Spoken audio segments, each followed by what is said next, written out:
Magandang araw po sa inyong lahat.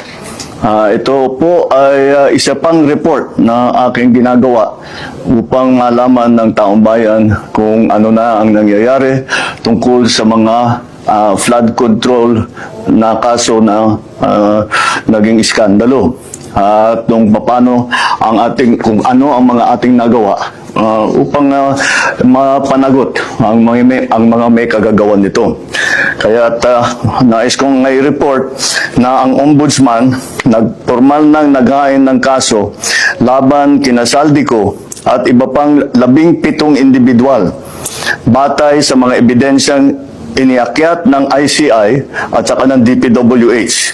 Hindi po ito haka-haka, hindi po ito kwento. Ito po ay tunay na ebidensya. At ito po, para hindi ko na babasahin, pero makikita naman ninyo sa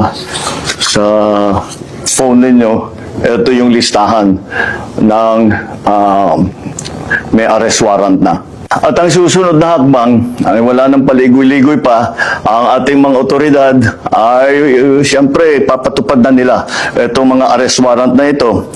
Aarestuhin na sila, ihaharap sa korte at pananagutin sa batas. Walang special na pagtrato, walang sinasanto. Ako ang nagsimula nitong lahat.